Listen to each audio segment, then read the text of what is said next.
Good afternoon, ladies and gentlemen. Shalom, I'm David Mencer, Israeli government spokesman. Welcome to today's briefing. Please put your questions in the chat and we'll get to each one of them after a very quick update from me. It's Tuesday, the 10th of September, day 340 of the October 7th war. First, an operational update from Gaza. Overnight, following IDF intelligence, the Israeli Air Force conducted a precise strike on senior Hamas terrorists. Now, these terrorists were operating within a command and control center embedded inside the humanitarian area in Khan Yunis. Among the important, significant terrorists we targeted and hit were Samer Ismail Qadar Abu Daka. He was head of Hamas's aerial unit in Gaza. Osama Tabesh, he was head of the Observation and Targets Department in Hamas's military intelligence headquarters. And Ayman Makbouh, a senior Hamas terrorist. All three were targeted and all three were hit during this operation. The government can confirm these terrorists were directly involved in the October 7th massacre, not indirectly connected, they were directly involved. In addition, they recently carried out terror attacks against the IDF and the State of Israel. Let me share with you the details in this instance of our ongoing mission to always keep civilians out of harm's way. Firstly, prior to this strike, extensive intelligence was gathered. Secondly, there was continuous aerial surveillance in the hours leading up to this strike. And thirdly, the aerial images confirmed the presence of the terrorists in the area alongside other terrorists. Now to the way this incident was reported. I've seen figures of 40 dead, 50 dead in some media. According to the IDF's initial review, the numbers published by the Hamas-run Government Information Office in Gaza, which, by the way, time and time again has consistently broadcast fake news and false information. Sometimes it's called the Data Information Office, sometimes it's called the Civilian Defense Office. Once again, their reports this time, sadly often parroted by many in the media, did not align with the truth relating to the data held by the IDF regarding the precise munitions used and the accuracy of the strike. Now, the IDF has in the past, and again this time, used extensive measures to get Gazans to move away from the combat zone. That's the reason we designate humanitarian areas. This is in direct contrast to the Hamas terrorist organization that embeds itself and its operatives and military infrastructure inside humanitarian areas and systematically uses Gazan civilians as human shields for its terrorist activities. Now, to make this point even clearer, let me share with you some of Yahya Sinwar's, the Hamas leader's, actual words. He talks about actually weaponizing Gazans against Israel. So these were his actual words, stated words, as reported in the Wall Street Journal. In messages sent to mediators by the terror leader, Sinwar says that as far as he's concerned, the more civilians that die in Gaza, the better. In his own words, he says he sees such deaths as working, in his own words, to his advantage. In another on-the-record interview, Sinwar says, "We make the headlines only with blood. No blood, no news." In other words, Sinwar has again been reported by the Wall Street Journal saying that high civilian casualties place global pressure on Israel. Now, the Prime Minister has made clear very many times that Hamas must be held responsible for the double war crime it commits every day by deliberately targeting Israeli civilians while using Palestinian civilians as human shields.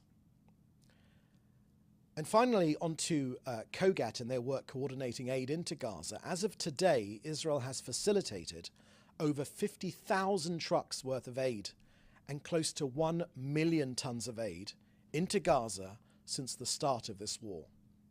Throughout this war, Israel has prevented the humanitarian crisis that Hamas wanted in Gaza.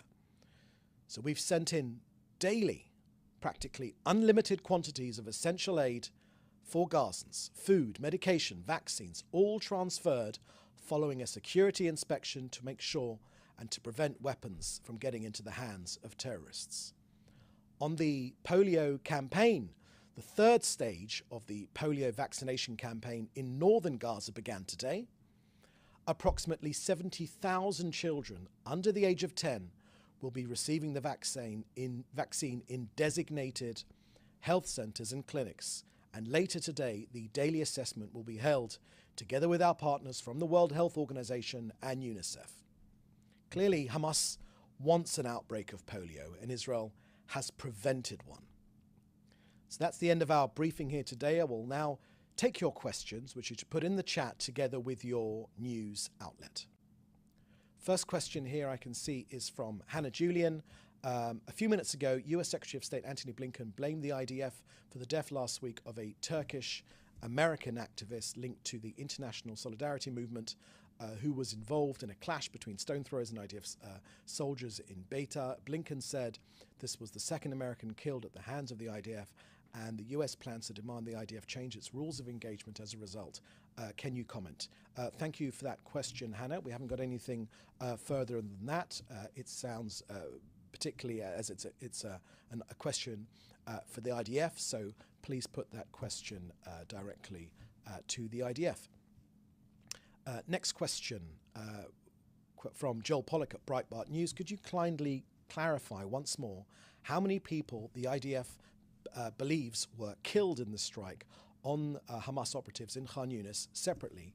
Do you know if the crater depicted in news reports was in fact caused by the airstrike? Thank you for that question, Joel.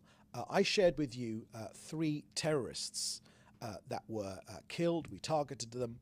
I shared with you those 3 terrorists were directly involved, not indirectly, directly involved in the October 7th massacre, the evil massacre which was inflicted on our people, the same evil which made Hamas execute our 6 hostages in their custody just last week. If you want further information on other casualties, the IDF will be coming out with them shortly. And you ask about the crater. Again, the IDF has produced some details of the strike, and more details will be coming out shortly. But just to say on this point, you know, there is a familiar pattern to these things. The outrage, a headline is put out in the international media, giving vastly inflated figures of casualties. The IDF puts out the correct figure and our target, and then obviously by the time the IDF has put out the correct information, the damage has been done in the international media. The false narrative has taken hold. It's gone halfway around the world, as the old adage says, that a lie can get halfway around the world before the truth has actually put its boots on. And this is a familiar pattern which we've seen during this war. So it is extremely important that media do not report Hamas figures, because they are invariably, as we have shown again today, incorrect. They are invariably lies. This practically cooperates with the Hamas objective to enlarge the number of civilian casualties, which is always very far from the truth, especially when Gaza are prepared to fight until the last Gazan civilian. And Israel is trying its hardest, more than any other nation on earth, more than any other army has in the history of armed conflict, to get civilians out of harm's way and to go for the terrorist targets, even though they embed themselves in civilian areas. Next question here is from Fred Ager. You write that Shin Bet warns of a rise of West Bank suicide bombing, suggests to tackle the threats by increased prison cells, undercover units, illegal entry crackdowns, increased tech surveillance and units' presence on the roads and protecting the Jordanian border. Does the Prime Minister and Defence Minister Gallant have they already taken steps to implement Shin Bet's recommendation? Thank you for that question, Fred. Let me share with you what our Foreign Minister has said just this morning, actually. He said that the Iranian terror octopus is working to establish an eastern terror front against Israel. And the Foreign Minister also said that moderate states in the region are also being targeted. He obviously was talking about Jordan and Egypt. And the Foreign Minister said that we must cut off the octopus's tentacles. He also shared with us a quote from Ayatollah Khamenei, the Iranian supreme leader, who says that he wants the West Bank to be armed just like Gaza.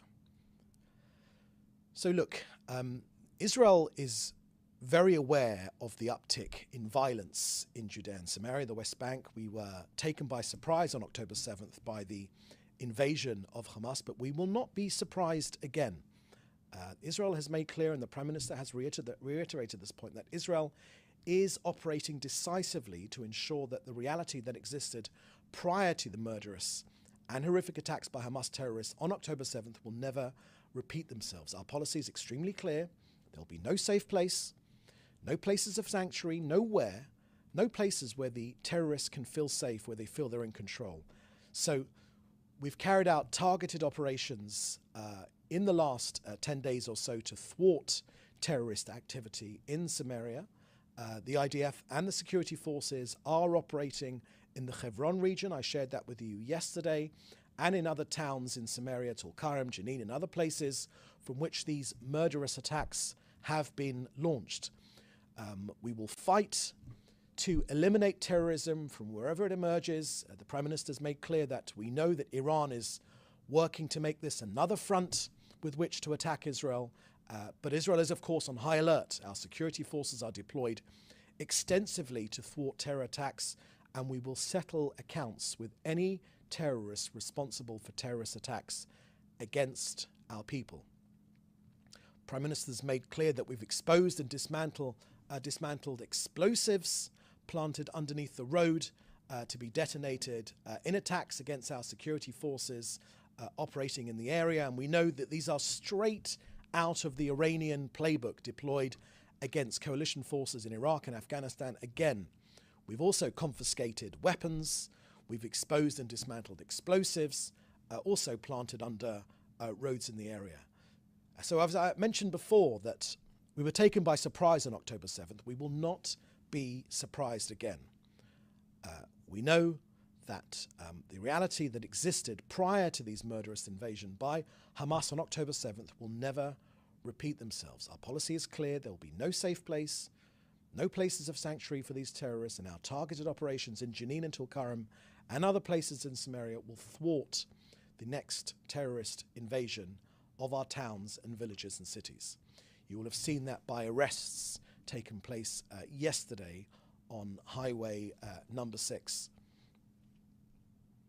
Because it's precisely from these places, in Tulkarem and other places, that these murderous attacks have been launched. You should be in no doubt that Iran and their proxies in Judea and Samaria, the West Bank, will face the IDF and they will be eliminated. The IDF's made that clear. We know that Iran is working to make this another front with which to attack us here in Israel, but we will not let that happen. Okay, no other questions from what I can see. So thank you for joining us here today. The next briefing will be tomorrow at the same time, 3:30 Jerusalem time. So in the meantime, please do stay safe and thank you for joining us. Bye-bye.